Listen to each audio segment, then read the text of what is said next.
नमस्कार दोस्तों, मेरा नाम है अंशुमन नायक और आप सभी का बहुत बहुत स्वागत है इंडियन डिफेंस न्यूज के डिफेंस टॉक सीरीज में,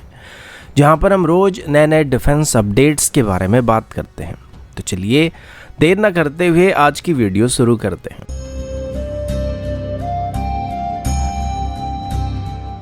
आज की पहली अपडेट असॉल्ट राइफल की तरफ से है। अभी हमारी आर्मी की जो प्राइमरी असॉल्ट राइफल या स्टैंडर्ड असॉल्ट राइफल है वो इंसास राइफल है, जिसे अभी AK-203 राइफल से रिप्लेस करने का फैसला किया गया था। लेकिन जैसे कि AK-203 राइफल जो है वो एक रशियन ओरिजिन राइफल है और रशिया की करंट सिचुएशन की वजह से इसकी मैन्युफैक्चरिंग प्रोसेस डिले हो रहा है। इस बीच हमारे एक टॉप डिफेंस पोर्टल में अभी ये बात बताया जा रहा है कि इंडियन आर्मी को अभी असॉल्ट राइफल की शॉर्टेज का सामना करना पड़ रहा है और इसके पीछे जो कारण बताया जा रहा है और इसका जो सलूशन भी बताया जा रहा है वो भी थोड़ा संतोषजनक नहीं लगता है, क्योंकि अभी ये बताया जा रहा है कि अभी आर्मी की तरफ से राइफल की शॉर्टेज और AK-203 राइफल्स की प्रोडक्शन में डिले होने की वजह से एग्जिस्टिंग इंसास राइफल को अपग्रेड करने का फैसला किया जा रहा है, क्योंकि सस्ता पड़ेगा और इनको रिटायर करने के बदले इनको अपग्रेड करने का प्लान किया जा रहा है। और इसमें अभी ये भी कोट किया जा रहा है कि इंसास राइफल को इस वजह से अपग्रेड करने का फैसला किया जा रहा है क्योंकि रिसेंटली इंडियन आर्मी की तरफ जिन 6716 राइफल्स को खरीदा गया था उसमें भी कुछ ग्लिचेस दिखाई पड़ रहे हैं और इसी वजह से आर्मी की तरफ से इंसास को अपग्रेड करने का फैसला किया जा रहा है। वैसे मुझे एक बात समझ बिल्कुल नहीं आता है, इंसास हमारा इंडिजिनस असॉल्ट राइफल है और अभी इसकी कई अलग अलग वेरिएंट को भी डेवलप किया जा चुका है जो कि पुराने इंसास के मुकाबले काफ़ी बेहतर है। और साथ ही ऑर्डिनेंस फैक्ट्री बोर्ड की तरफ से अभी इनको नए तरीके से मॉडर्न अटैचमेंट के साथ भी कॉम्पैक्टेबल बना दिया गया, जिसमें हम किसी भी तरह के अटैचमेंट को लगा सकते हैं। लेकिन फिर भी आर्मी की तरफ से इनको अपने सर्विस में शामिल करने का फैसला नहीं किया गया था। तो अगर ऐसी बात हम डायरेक्टली नए इंसास राइफल को भी खरीद सकते हैं, लेकिन आर्मी की तरफ से अभी AK-203 राइफल को अपनी स्टैंडर्ड राइफल बनाने का फैसला किया गया था और नए इंसास राइफल को खरीदने के बदले AK-203 को सिलेक्ट किया गया था। और इसके कुछ कारण भी थे, क्योंकि इंसास में वो पेनिट्रेटिंग और फायर पावर नहीं था जो कि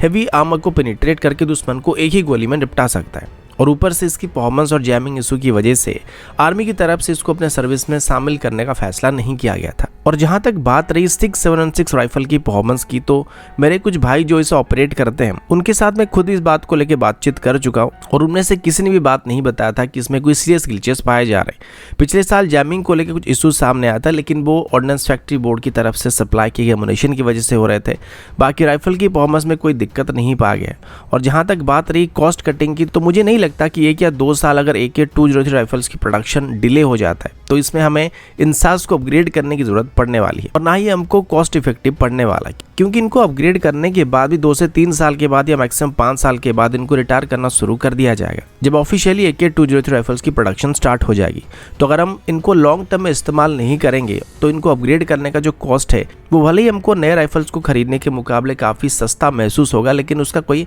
फ़ायदा हमको वहाँ पे नहीं मिलने वाला है। लेकिन ये तब फायदेमंद हो सकता है अगर हम अभी के लिए इंसास राइफल में कुछ मॉडिफिकेशन कर लेते हैं, यानी कि कुछ अटैचमेंट्स को लगा लेते हैं और उसको ऑपरेट करते हैं और तब तक इसका इस्तेमाल करते हैं जब तक हमको नए असॉल्ट राइफल डिलीवर होना स्टार्ट नहीं होता है। और जब हमको नए असॉल्ट राइफल मिलना शुरू हो जाएगा तो तब हम इंसास में अभी अपग्रेड किए गए अटैचमेंट्स को नए राइफल में शिफ्ट कर देंगे। और अगर ऐसा हो सका तो ये हमारे लिए कॉस्ट इफेक्टिव साबित हो सकता है, क्योंकि जो अटैचमेंट्स होते हैं इनकी कॉस्ट एक्चुअली में राइफल के मुकाबले काफ़ी ज़्यादा होता है। और इसी वजह से जब 6716 राइफल को खरीदा गया था तो तब यूनाइटेड स्टेट्स से इसके अटैचमेंट्स को खरीदने के बदले इनको इंडिजिनस सिस्टम से रिप्लेस करने का फैसला किया गया था।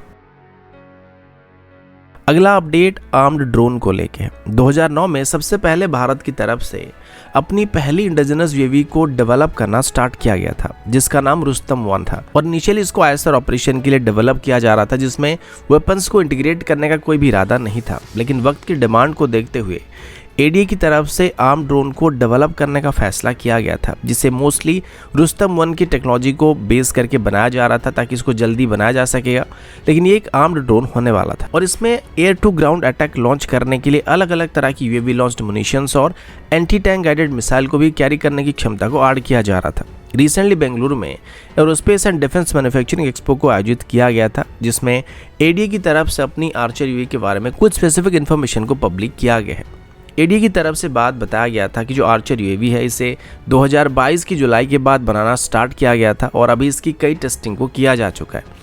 अभी तक इसकी जितने भी टेस्टिंग किए गए थे उन सभी में ये आराम से 20,000 फीट की ऊंचाई में ऑपरेट कर सकता है। हालांकि इसको 22,000 फीट की एल्टीट्यूड तक ऑपरेट करने के लिए डिज़ाइन किया गया था, लेकिन अभी तक इसको 20,000 फीट की हाइट पर सबसे ज़्यादा स्टेबल पाया गया है। इसमें अभी अलग अलग तरह की वेपन्स को पेलोड को इंटीग्रेट करके टेस्ट भी किया जा रहा है, जिसमें एंटी टैंक गाइडेड मिसाइल और एंटी पर्सनल मिसाइल मौजूद है। लेकिन अभी तक इसमें इस्तेमाल होने वाली इंजन को लेकर कोई बात बताया नहीं जा रहा है और उम्मीद किया जा रहा है कि इसमें कोई इंडिजिनस इंजन के बदले कोई इंपोर्टेड इंजन का इस्तेमाल किया जाएगा और इसमें एक 16 HP क्लास की पिस्टन इंजन का इस्तेमाल किया जाएगा, जिसको 3 ब्लेड वाली पुशर कन्फिगरेशन में इस्तेमाल किया जाएगा, जिनको शायद अभी फ्रांस से इंपोर्ट करने की बात की जा सकती है। अगला update K9 Vajra T self propelled artillery guns की तरफ से है।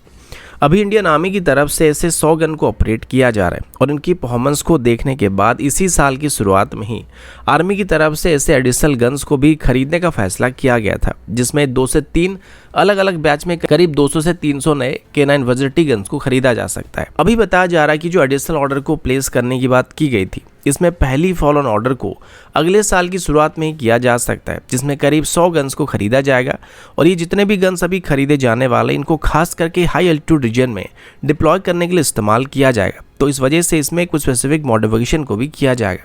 अभी के लिए हमारे पास जो K9 गन्स मौजूद है, इनको राजस्थान में डिप्लॉय करने के लिए खरीदा गया था, जिस वजह से इनको हॉट वेदर कंडीशन के हिसाब से मॉडिफाई किया गया था। लेकिन जब इनको लद्दाख में इमरजेंसी में डिप्लॉय किया गया तो इन गन्स में कुछ स्पेसिफिक इंप्रूवमेंट करने का फैसला किया गया था